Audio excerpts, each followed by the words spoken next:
that's the key thing that I learned in Paris is ultimate focus. Like you're gonna be nervous, you're gonna have bubbles in your stomach, you're gonna be feeling all types of ways. The crowd is gonna be loud, but like honing in and really focusing. And what's up, y'all, and welcome back to the Medalist Table podcast. We are so excited to be back again this Tuesday. As you can see, we got our Christmas decorations. We're so ready for the season. So today we're going to talk about just mental preparation. As you know, we're high-level elite athletes, so we have trained in the most high-pressure environments. And today we're going to talk about how you can apply these tools to your day-to-day life, any high-stress, high-pressure projects that you may have going on within your work life. So let's just get into it. Let's get into it.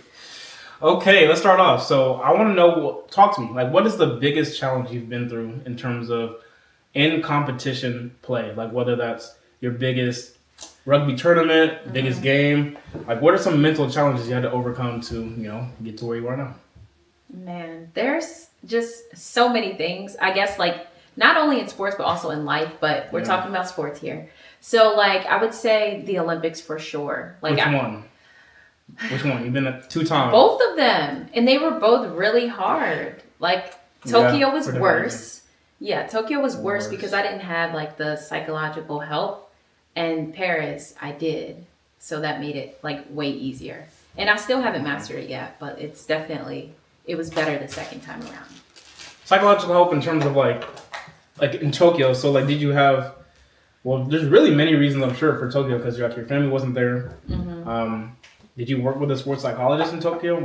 No, I didn't use him at all. Like, I wasn't very comfortable yet because I was very new to the team and I was only there for a year. Yep. So I didn't realize how much it was going to affect my play, like, once I got to the Olympics, because I feel like there's so many factors that you, like, can't even consider until you get there. You won't know how you're going to react. Yeah. So I kind of noticed once I got on the field, I just stiffened up. Like, I was very in my head. I did not have the mental tools I needed to be able to, like, get through those games the way I wanted to play, I will say. Okay. Because how did it go, though? Like, we know how Tokyo went as a whole, but it's just like, what was the biggest thing that you really had to, I guess, go through? Was it, they already know, was it the injury, or was it, like, the fact that you guys probably didn't play as well as you hoped? Or was it a mixture of both? Like, family, like, no crowd there? Tokyo was a mess. Yeah. Like, Tokyo was, for all of us, really. So. I just think it was, like, just newness. Like, I never really started before. Like, I was never a starter on, at that time. And then I kind of always came in second half. And, like, I just feel like I wasn't prepared enough. I didn't have enough playing time. By the time I got to the Olympics, like, I was only playing for a year. So it just wasn't, like, enough. For me, it just wasn't enough, like, experience, I felt like. So that's what made me so nervous. Because if I was going out there now, like now, I feel so much more comfortable. I don't get as nervous anymore for many reasons, but mainly because I had the experience. So, like, just being so new and at that level was stifling. It was kind of, it was scary. So then those are nerves, because that's interesting, too. Because a lot of people say, like, if you're super nervous, then... Well, then again, people have different perspectives on that. Some people say if you're really nervous, then that means you care, and that's a good thing. Other people say, like, if you're super nervous, that must mean, you're not prepared.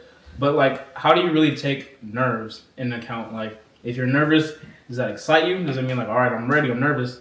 Or if you're, like, you're feeling your nerves, or is that, like, oh, well, I don't know, like, am I prepared? Like, do you start to question? Like, how do you go, what route do you go when you're feeling nervous before a game? Yeah, so, like, Tokyo area and Paris area are so different. I bet. Like, Tokyo area, I was nervous, but I would let my nerves take over how I play, how I pass. Like, I couldn't focus. And I think that's the key thing that I learned in Paris is ultimate focus. Like, you're going to be nervous. You're going to have bubbles in your stomach. You're gonna be feeling all types of ways. The crowd is gonna be loud, but, like, honing in and really focusing in that moment and your action at that time is really the key to being prepared in those mental, like, situations. Like, would you agree?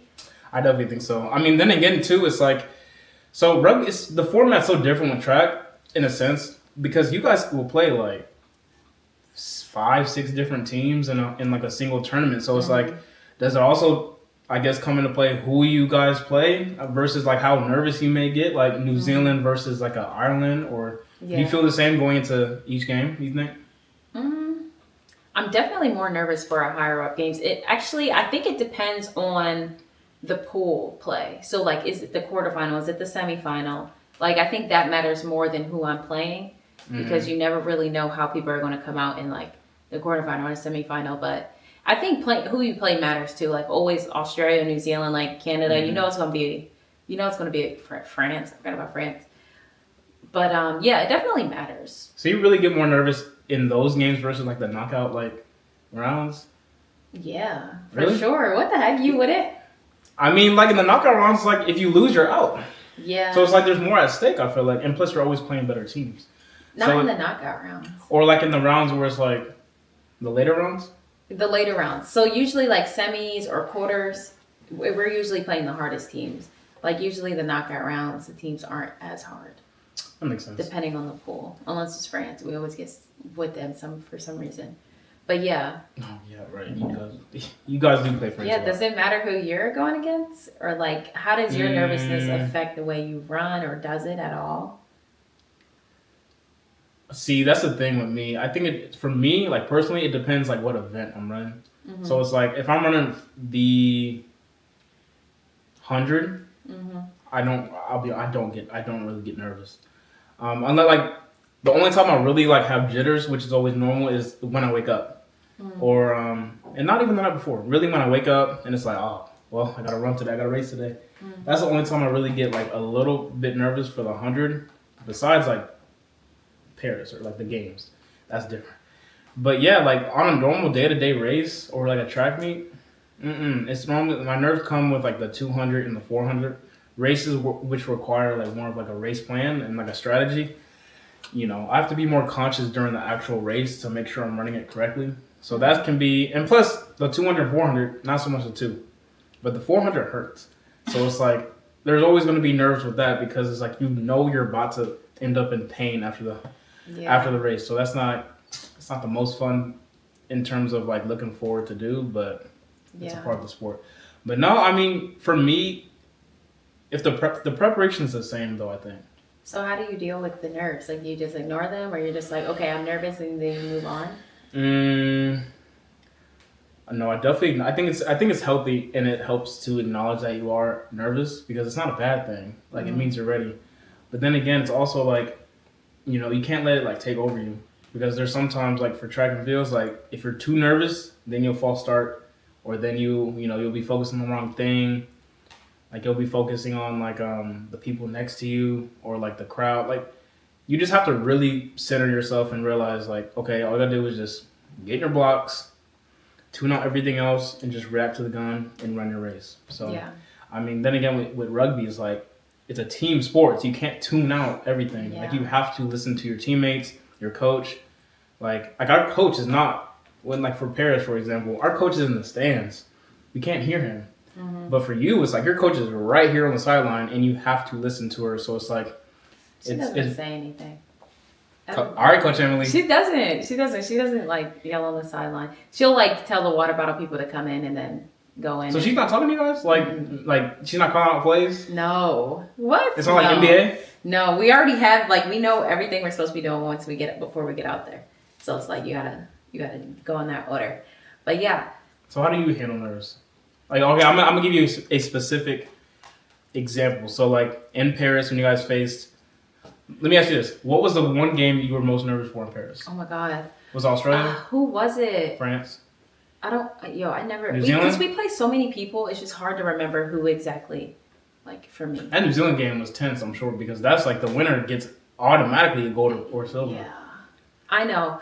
Let's just use that for example. It wasn't that game. I don't remember which game it was. Okay, but I just remember like literally, I think it was like it was the second day. I know it was the second day, but I just remember feeling like all these emotions came back, like loneliness and like I just felt isolated. Like I don't know what it was, but I just wasn't connecting with my teammates, and I don't know. I don't know if I was homesick or what, but it was like the second day of the Olympic Games. And I could not keep it together. Like I was crying, I was bawling my eyes out. I was thinking about my dad. Like it was just so many emotions that came up out of nowhere. And I don't know if it was the pressure of the games or what, but I went to my sports psychologist and I was telling him all these feelings that I was having. And then he did this exercise. Oh, I remember you telling me about this. Did I? Yeah, you did. Yeah. And he had to throw something back? Yes. Yeah. He did this exercise with us where he made us hold he made me. We literally went to the bathroom and he was like, gave me a cup of water in my hand, right? He told me to write down all my thoughts on a piece of paper, like line by line. So I did that. We ripped up the paper into like each thought, balled it up. Then he filled a cup up and I put the cup on my hand and he would just throw these papers at me. Like he was just throwing the balls at me. And I'm like, okay. He told me not to look at the balls, try to swat away all my thoughts, like every single one of them. Everything that he was throwing at me, try to swat it away. So I was swatting them away. The water was spilling. It was chaos.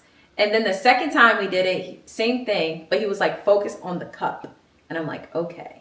I focus on the cup. He's throwing these papers at me. He was like, don't worry about the papers. Just focus on the cup. And I didn't spill any water. Moral of the story is focus. Like, ultimately, I don't have to let those thoughts and like nervousness and thoughts about loneliness, like none of that mattered in that moment. Like, yes, they matter. Yes, they need to be unpacked eventually. But in that moment, what mattered is going out there, executing my passes, executing my warm up, doing what I need to do to connect with my teammates and executing on the field. So that's what I think the solution is, which is pure focus. That is the solution to excelling in a high pressure environment. You think it helps? Heck yeah. Like I've been practicing that now and it's like the more you try to practice it, the more I can just zero in, laser focus on what I need to do. Caffeine helps too, low key, which I just you don't even take we caffeine. have like caffeine gum before, and I don't know why, but I'm like, you take caffeine gum sometimes when I need to be like super focused. Oh my gosh, I know. I don't even know you to even take any type of caffeine. So listen, they're like, who wants gum? And I'm like, me. Does it help? Me. Heck, I'm about to get on that. I'm telling you, I'm like lazy. But we have like the military grade gum. You guys have that stuff. Yes. Is that legal? But I take a little bite. Not even legal? One time I did too much gum and I was like shaking. It was too much. Oh my gosh. Yeah, right. Yeah. You have to bring some back from that. Yeah, I will. Interesting. So then just to tie back from like your biggest challenge. So then again, Tokyo and Paris, two different things.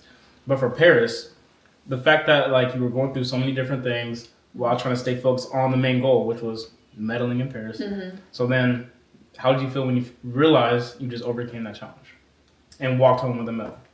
I mean, like when we won, oh my gosh. And not to mention, like in that game, it took so much focus to like. Which one? Which game? The Australia game against for the bronze medal. Like I locked in, like we were in our, we got to clip this too. We got to clip this. This is the ultimate try in the history of rugby. Yeah, spiff. Like spiff, yes. So listen, I got to pick the ball up and I have to pass it to somebody. I either go left or right. And I'm focused in that moment. I'm telling you, I'm not nervous. I'm like, I just got to make this pass and make it to the right person. Yeah, time is out. Yeah, no time on the clock. There's no time left. Spiff is calling for it. It sounded like she won it. Okay, execute the pass. The one pass I ever executed in my freaking life because I usually don't be making my passes for her. But I did this time and she just took it and ran. Literally, how many meters? 90 meters. And we won the bronze medal because of it. And it's like, what I felt the most was like relief. Like it felt like this whole weight lifted off my shoulders. That's all I felt. And that's why I started crying because it just was like, finally, everything we've been doing for years has paid off. So that's how it feels to like overcome nervousness and doubt. And especially people were doubting us because we were playing Australia. Like they didn't think we were going to win. We were already down. So it's crazy. But yeah, that's how I felt. Yeah, that takes work. So, I mean, you got to think though, too. It's like, I mean, the reason why you overcame it was because of more than just what you did in Paris. Like, it probably takes work going into the games. Like, what do you think you did differently going into the Paris games versus the Tokyo games? In terms of just like work, focus, like, do you meditate, do you journal? Like, what helps you in terms of going to a high level competition that you didn't do in Tokyo? To be honest, I think I did more work in Tokyo. Not mentally, but trying to get to Tokyo. Really? I did way more work. I meditated it was daily. Your first games, yeah. I mean, yeah, like I was on my grind trying to get there, but I didn't realize the mental how much it would mentally affect me once I was actually there.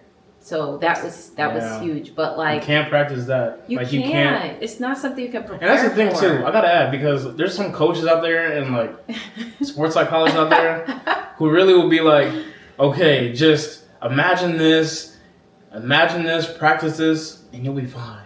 Yo. It's not, from my experience. I've been to 2 as well, Tokyo and the Paris Paralympics. Same crowd, 70,000 we played in the same stadium. So there was 70,000 for her games, 70,000 for my races. Mm-hmm. You can't replicate that. You cannot replicate the sound, the energy, the crowd, unless you've been to like. I just thought of something. What? A virtual reality glasses of like that whole. That's cool. You would need. I was about to say you would need the headphones. That'd be so insane. But like you sprint, like you have the whole picture of the. Yeah. Of the track. It would have to be deep. That's the only way it could come close, because like if you're trying to meditate it or visualize like 70,000 people and the noise. Yeah. No, because I'll tell you like kind of an experience of mine for Paris. The whole year people were saying, all right, like listen, it's about to be sold out. Like you have to really like focus when you're out there. It's going to be, you've never seen anything like this. And I'm just like, yeah, right. Like, listen, I've competed in front of 12,000 before. I got this. And I'm like, I'm ready. Like, I'm literally ready. So then I go out for the 100 prelim was calm. It was nothing crazy. But the 100 final, when we're walking out, we're like kind of going towards the start line. As soon as I walk out, like the tunnel or whatever, and go out, I was like, oh my God, like you can't even practice this. Yeah. How loud is, like I can't even really hear. You can't. The officials are right here, so, and the officials are talking to the athletes and stuff. Just like when we're setting our blocks, I can't even hear them. And because we had a French athlete high jumping at the same time, and because you guys played France, when the French athletes were competing, they got 10 times louder, and I just couldn't hear anything. So I'm just like, well, people were telling me this all year, so it's here, and I guess I gotta, just dial in as best you can. But it can be done. Like you definitely can focus. It's like, you gotta be professional. Like it's not an easy thing to compete in front of 70,000 people, not on your home turf, because it's just like when Team USA is playing France, or I'm running against somebody who's from France, they're not on your side for sure. Like they're just not. Like they want to see a good competition or a good game, but it's like. Yeah. They're gonna cheer them. They're not gonna cheer you. It's not like they're gonna boo you, but it's like, they're just not on your side like that. So when we compete in LA in a few years, it's gonna be loud for sure. But I do think it's gonna be like not overwhelmingly loud, because there is a difference when like they're cheering for you and it's just noise, straight up noise. So I don't know. Like, how did you deal with the noise for you guys? Like, was that shocking for you? We have to communicate, and it's like you can't hear each other at all. It's like no point in me trying to yell anymore. It's like they either see the space or they don't see it. So it was that loud for you? It was so loud. Yes. Were you shocked by how loud it was though? Yeah, I was. But I mean, I have some really loud teammates though, so you can hear some of them. But me, again, I was still like, I was doing my best out there. So was that your most highest, most challenging moment? Yes, most challenging moment. Yes, not for that reason though. I'd say like Paris. What was your highest mental? Like the most resilient. I had to be resilient for sure in Paris, but in terms of, it's either Tokyo or Paris. It's one of the two. I'm trying to figure out. Almost like you, they both were hard for different reasons. Mm-hmm. Paris. I really haven't shared the story for real. I'm not gonna go I'm not going to share the whole story. That's going to take forever. But, in Paris, I feel like I needed to be 10 times more, just strong in the head. My mindset really needed to be there because there's a lot of distractions there. There's a lot of distractions. You were there, the fact that the 100 went the way it did. Yeah. And I don't think I'll ever talk about that. I don't think so. I'll just give a brief just so they know what I'm talking about. So, basically... there was long story short, there was an athlete who really wasn't supposed to be competing in Paris. He ended up competing anyway in the 100, in the prelim, and in the final. And I'll admit, I should have been more locked in. I kind of let that distract me a little bit, just a little bit. And because I'm just like, why is someone who's technically not even eligible to run here still running here?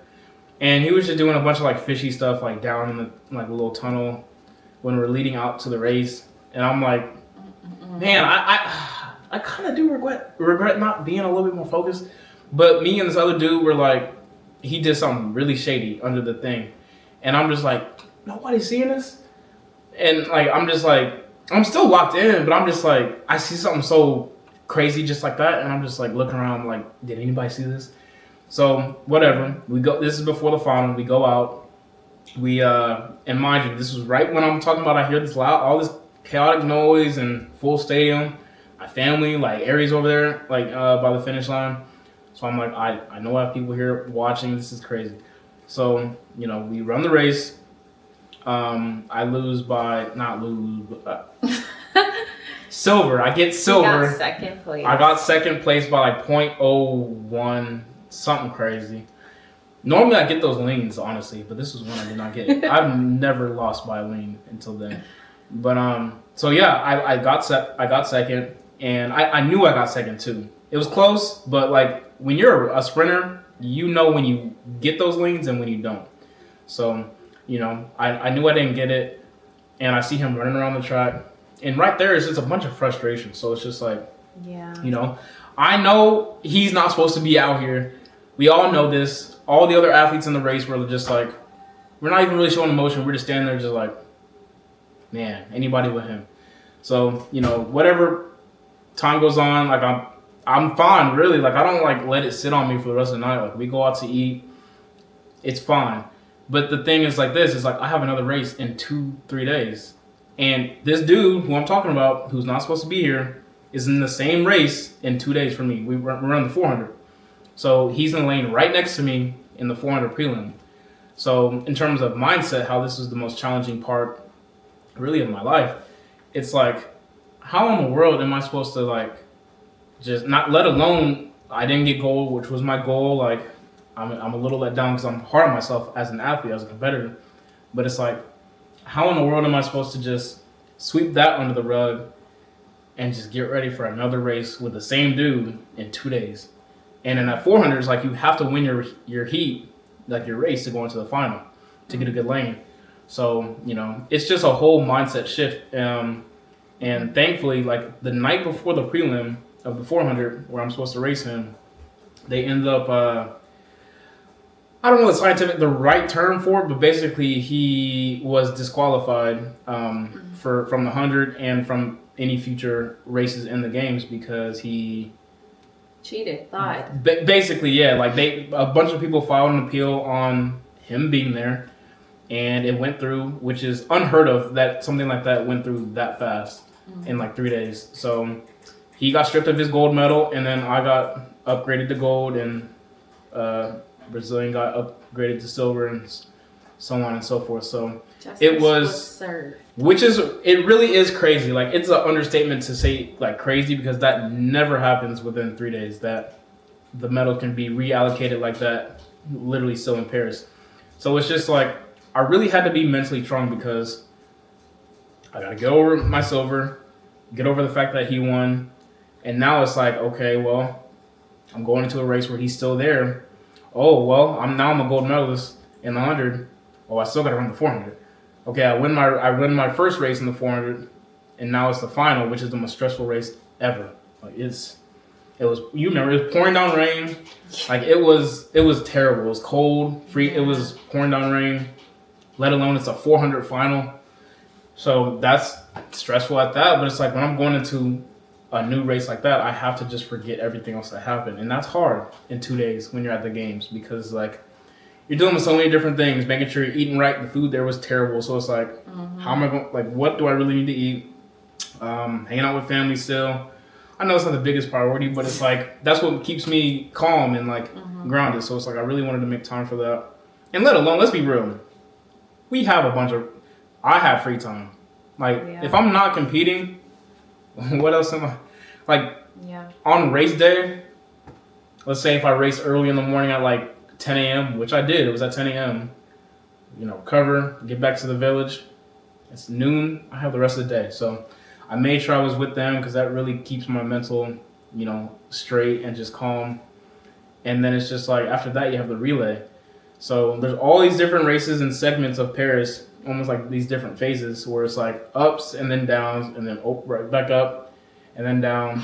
Because I think so. I mean, I ended up getting silver in the 400 final, and then we got bronze in the relay.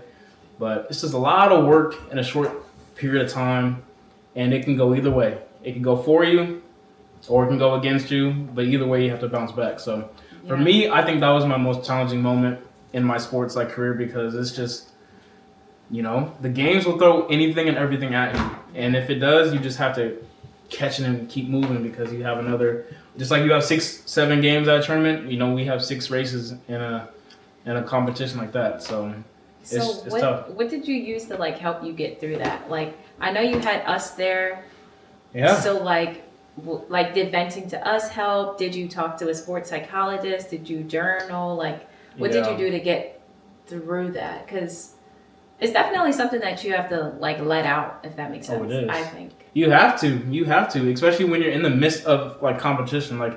You have to, but at the same time, it's I'll be honest too. I'm being really open with this.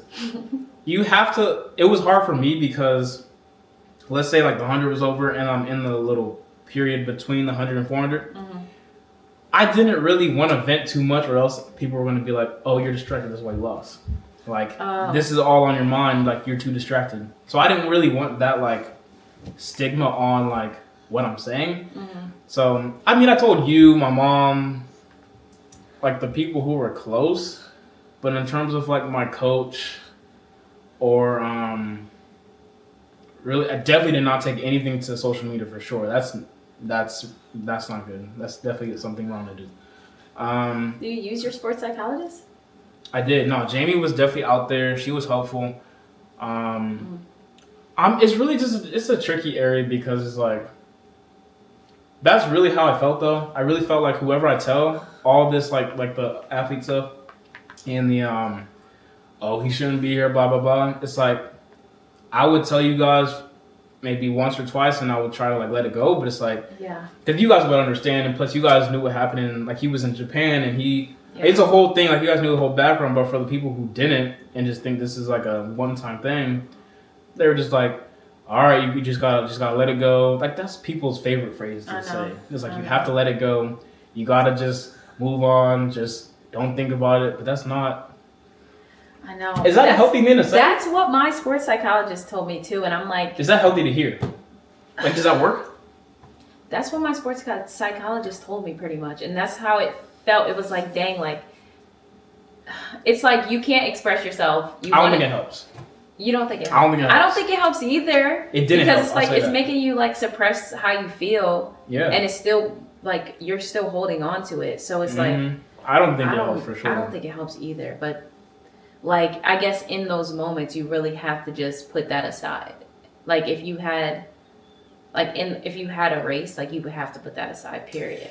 Yeah, but you can't put it aside without letting it go. You just can't ball that up, and you still have all this tension and stress here, and then you have to just focus on a race. It's get it out. You just have to by keep talking about it. That's keep talking about it. You just have to find someone who you just have to go to a place where it's a safe place in terms of me. I kept telling you. You were I don't want to keep talking about it. I'm talk about it. Wait, on Paris? Yes. I couldn't though. I knew you wanted to talk about it more, and you just weren't. I did, because even I was almost telling myself, it's just I can't keep dwelling on this. Because it's over. Your mom also kept telling you, she was like, just let it go. I just remember her saying, just let it go. Don't let it distract you. And I know you knew that too. Listen, Paris was different, because every little thing, not so much during the races, but then after the fact, because the guy was from Turkey. They were taking me to a Turkish restaurant. And I'm just every little thing, I'm just it's just coming up. We didn't tell him it was a Turkish restaurant. And I figured it out after the fact. It's the little things for me. But no, I mean, it was... The food was so good, though. Okay, sorry. It was the point is this. It's there was probably 2 people who I could vent to this.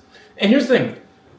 To everyone else, they think this was a big distraction. It's just oh, don't worry about this person. Don't worry about this person. But it's like, to me, we had world championships in Japan in May, maybe like 5 months, not even. This was 3 months before the games. Really, like it's relatively like pretty close together. So he was there, he was doing all this stuff out there, and then to me, it's like if I see someone who is literally trying to act like they have a visual impairment, and they keep getting by, like they keep getting let in, and it's the Paralympics. It's like, where's the integrity if you're just gonna lie about your disability? So it's just like, okay, well, they keep letting him in. Yes, we all have a problem. All the athletes have a problem with that. So it's like, if someone's coming up to me, be like, just let it go. It's not that big a deal. Like blah blah blah. It's like, listen, if you were in my shoes, I feel like you would understand. But it's like, not everybody has that understanding. So it's like, I feel like Ari for sure, and then my mom. Like, you guys understood. Because you guys were there the whole time. It's just like, I need to tell somebody this. Like, you guys don't notice this. So, but that's not something I would ever really... Who could I have told that, though? Like, that's... Nobody really... They knew. I did. They knew. But then they gave me the listen, I get the response of, like, letting it go, and then, yeah, you know, a psychologist is going to tell you that for sure. Coach is going to tell you that. Yeah. Oh, yeah. But, you know, it's just like, for me as an athlete, it's like, I can't really move on the healthiest way if I don't talk about it. Mm-hmm. Like, I'm not asking to talk about it all day, every day. It's just like, just one little debrief. It doesn't even have to be little. One debrief, moving on. Like, I just need to be heard, really. Mm-hmm. So, that's all it was. And then, thankfully, like, it was, I think it made it a lot better that it ended up getting, like, corrected. So I could just, like, now I can move on. Like, I have no other reason to dwell on this because, like, you know, there was justice, I guess, to say the least. So, yeah, for me, it's like, there's definitely a benefit in talking to a sports psychologist. Okay. Like, for you, for sure, like, because it helped you. It did. With the exercise and stuff, so. It's just like when you're in those high-pressure environments, you have all these thoughts and feelings, and you can't organize them. That's how I feel. Oh, I know. Like, they're all like over in the games, place. like a competition? Yeah. Like, for me, it feels like my thoughts, my feelings, they're all unorganized. So when I speak to someone about it, they can help me, like, organize my thoughts and organize how I'm feeling and where it's coming from. So that's why I think it's super important to talk to a sports psychologist. But so did he, like, make you realize what you needed to focus on more? Or not even that, but it's just like, literally. Okay, go ahead. What's that then? Yeah, like, he made me realize, like, you have this game to win. Mm-hmm. What do you need to focus on in order to win that game? Yeah, and that's executing my warm-ups. That's executing my passes. That's doing something in that moment to prepare for what I'm about to do. It's that simple. Yeah, seriously. And it's like, I was upset because I was like, dang, like, you're just going to ignore how I'm feeling. You're going to ignore that I'm not connecting with the team. You're going to ignore that I'm feeling isolated. But that didn't matter. He's right. Unfortunately, it's, he goes by, I don't care how you feel. Like, that's what my sports psychologist says. And I guess that's just how you have to operate when you have a job to do in that moment. And that's just how it is. Well, then again, that's also being a professional because, like, you're always going to have issues outside of the field, outside of the track. And it's just like, once you get to the track or the field, you just got to leave those problems. And that's, that is the definition of being a professional, is keeping your sport the main thing, even though it may be hard. So then what do you think your biggest lesson from Tokyo or Paris was in terms of just, the challenges? Like, what is your biggest lesson you took away from those 2 games? It is focus. It's focus. You're going to have distractions. You're going to have things that go wrong. You're going to have noise, literal noise, figurative noise. But being able to focus on the task at hand is what you have to do. And you cannot let anything else. And it's, I mean, the more you practice it, the easier it gets. Because it's like, okay, this is happening. It's easier for you to filter out what's important and what's not important. Mm-hmm. So, like, being able to focus on what's important is the key for me. What is the key for you to perform in a high-pressure situation? To me, I think it just comes with preparation. Mm-hmm. Focus is always, like, a great foundation to have too. But it's like, when it comes to preparation, it's like,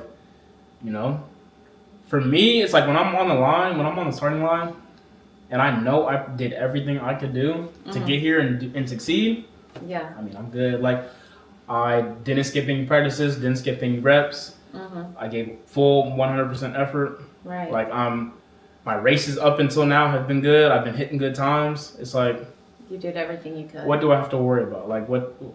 I never worry when it comes to like my preparation. So that for me, but then also just on top of that, because that gives me the utmost confidence. I'd say like the little, and we'll get into this in a second, but the little things we do off the field and off the track, which can help our mental as well. But yeah, I mean, for me, it's like if I prepare well, then I don't really have anything to worry about. But I will say this, just to throw a wrench in it, it's like when I feel like I prepared well and I still may not like compete well, it's just like then I might be in a confusing situation because that's kind of what happened in Tokyo, not Tokyo, Paris. Because I competed like I was running 10.4s, 10.3s, consistent, about consistently. And then when I get to Paris, I ran literally like my slowest time of the year. So it's just like I look back and it's just like, why did I run that? Like there's no real reason that showed. There's nothing that would have showed that I would have ran a 10.7. So thankfully I got silver. That's kind of wild. It makes no sense. No, the same thing happened to us though, because we weren't winning all year pretty much. Like we haven't been top 3, yeah. You guys are opposite, yeah. And then we come out with bronze. So that happens. The games are so unpredictable. They like are. It really. And then again, it's just like some people like me don't necessarily compete at their best internationally because it's hard. That's a very underrated thing to do. Is to compete well like overseas or whatever. I think we were there for 10 days, so I think I was adjusted. I was feeling good. I just didn't. It just didn't happen. Sometimes that happens, but thankfully, like. My worst performance was good enough to get a silver and almost gold, like 0.01 off my worst performance of the year. Yeah, I think the preparation worked. So what type of things do you do like off the field to help you prepare? I'd say, there's a couple. I'd say number one is just meditating. Same. I don't do it every day. I'm not consistent. But meditating and journaling, those two things. Normally I'm more consistent when it comes to journaling during the season. So, and I just write about like how I like. Let's say like there's a race this weekend. I'll just journal how I want the race to go. Like how I see the race going, how I am recovering the night before, what I'm eating. Like I just basically write out exactly how it's gonna go, how I want it to go. Nothing but positive energy, and then normally it works well. But that meditating, when I meditate, it's like I basically am visualizing how I want the race to go. Other than those two things, yeah, in terms of like mental work on my own off the track, that's kind of what I do. That's kind of what I stick to. It's a good routine I have that kind of works. But I mean, what do you think's been working for you? I think it's a compilation of things. I think it's like having a healthy life, having a loving partner, having like I pray every morning, set my intentions like before I go to practice, and I journal sometimes, not as much as I should. But definitely like having an organized home, having an organized space, and having like just my life set up at home really helps me like set the foundation for me to go out and start my day and feel confident in what I'm doing and feeling established, Well, okay, what about when you were back living at your other place? Was there a difference? Where? Down the street? No, it's the same. I'm organized. Yeah. I'm together. You're organized there. Like if everything is organized and I feel like my life is together, then I'm fine. But like, you're saying because we weren't dating, right? Well, I was just saying just in terms of how does the environment affect your mental versus like having more space or just having like more, I don't want to say freedom because you have freedom over there. But just like, you know what I mean though? Yeah. Like it's different. So it's like, well then again, you haven't really. I don't think so because I enjoyed my life too when I was like, I didn't hate my life. I felt like it was still organized. Organization is huge for me. Like as long as I have a clean space, an organized space, my own space, I'm cool. So that makes sense. Yeah. You used to meditate though too. I did, but now I use prayer as a form of meditation. Oh, okay, yeah. Okay, because you used to meditate for like. I did like every day. Every morning. But did it help though? Absolutely. Okay. It was one of the best things I could have done. Like. Yeah, it is. Like, it really helps. And it's so funny how we operate differently on the Olympic year because like every day I will do like I'm so consistent during the Olympic year. Everything has to be perfect for the Olympic year. Yeah. How we eat, when we meditate, Literally if we're meditating, everything. yes, like that's when we're really locked in. It's true, because even when it comes to practice, if you miss one practice, it can throw off a week, which throws off the next week. Like, it's a whole domino effect in the Olympic year, but it's like, it's yeah, I mean, I don't know about you, but it's like, I mean, now that it's not going to say too much. Now that it's not the Olympic year, what? He's chilling. He's eating ice cream every night. I'm just kidding. I don't know. She's not kidding. Well, it's different. It's different. Definitely different. And I think it's a healthy type of different, because there's no way, like, on 2024, our, like, focus and, like, intensity was always at level 10. Always. Mm-hmm. So it's just like, you know, if you're on level 10 every day, every week, every game, and I don't mean, like, in terms of effort. Like, we're always going to give effort, what year it is. Mm-hmm. It's just, like, the pressure of the moment, like, the intensity of the moment. It was always at, like, the highest level in terms of just on your mental. So it's like, if you're having that every single year, that's when your training can get exhausting or overwhelming. So it's like, after the Olympic year, after the year of the games, then it's just like, we just take the time to get back right mentally, and just almost just like I don't want to say recovery year, because we're still training, but it's just like mentally, it's just like, all right, let's just calm back down from the games, building a foundation all over and building it back up for LA 2028, because there's no way we can be at our peak for 4 years. It's just, there's going to be a time where we come down mentally, physically, and that's just a part of it. It's a 4-year cycle. So yeah. So how in practice do you like simulate this mental pressure? Like, what are some times or events that can simulate that? Because it's really hard to try and get those high pressure environments if you're not at a meet or anything like that. That's a good question. In terms of just so in terms of practice, I think we use practice to help us with the small meets, and we use the small meets to help us with the big meets. Mm-hmm. So for practice, it helps us if I'm running against, like, just people that are faster than me, people that are fast, because that'll also, it just like, it's asking me to give more urgency, because it's just, all right, he's faster, so let me really get, like, out these blocks and run, just like in a race. But in terms of, like, practice, that also has to do with your training group too. Mm-hmm. But out here, it's pretty chill out here. I'm not gonna lie. Like, it's pretty calm in terms of just the environment. Yeah. Like, it's just 6, 7, 8 people out here. Got mountains in the back. How can you not? Like, it's a very calm, which is a good thing. It's a very calming environment, and like, it's very stress free. So there's never any pressure. I'd say, like, in terms of, we just do a lot of, like, race modeling. So, like, when we're going through different, like, training reps, whether that's 150s or whatever, let's say on the back half, we'll just, like, run it like it's the last 100 of a 200 or second 200 of a 400. So, and that's kind of the same thing as, like, all right, let's get ready for this meet.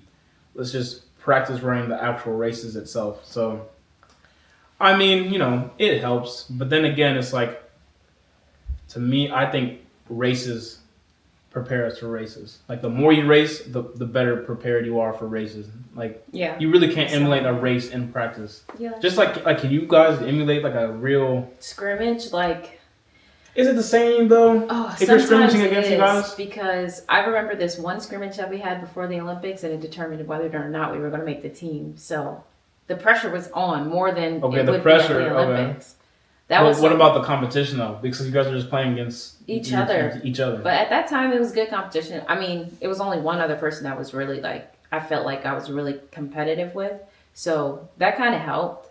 But because our coach would say, like, it's either you or this person. Whole time we both ended up going, but that, like, added a layer of pressure. And I know times where my coach has been like, you need to play well or you're gonna be off your contract, like, you're leaving. Really? So people, like, ball out of nowhere, and it brings this extra sense of, like, just drive and, like, ability to perform under pressure. And I've gotten that before too, definitely, and I've executed every time under those pressure situations. To me, I kind of need those pressure situations for me to be, like, have a reason or a purpose to really do well. Me too. Or I get comfortable. Me too. It's just like, I think for me, it's like, well, there really are no pressure situations in terms of trials, maybe. Trials. But, like, in terms of, like, track, it's like, to me, what I think is a pressure situation is running against fast people. Because it's just like, if I'm running but then again, I ran my fastest time against people that aren't faster than me. So Oh. it really just depends. Like when you were there at the track. I thought. No. Yes. No. Who? You know what I'm talking about? That, you and Mikkel? Oh. What are you talking about? Oh, no. Oh, you're talking about the first year. Yeah, when you ran at... Cravon? Yeah. Yeah, no, not him. Well, then I ran the same time, so technically they're both my PR. Like, that was good. He was fast. You were fast. You guys both... Oh, you're talking about last... I'm talking about that last race.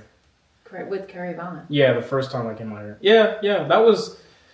I guess that's true. I mean, there's times where I compete well when it's against faster people, and then sometimes I just compete well when you really can't tell. I mean, sometimes it just depends on the day. Really? It really just depends on the day. But what do you think is better though for you? Do you enjoy practice more, or do you enjoy I love competition? practice. Oh my god, I love practice. More than competition? Absolutely, no pressure. I do. You guys travel to Dubai, Australia.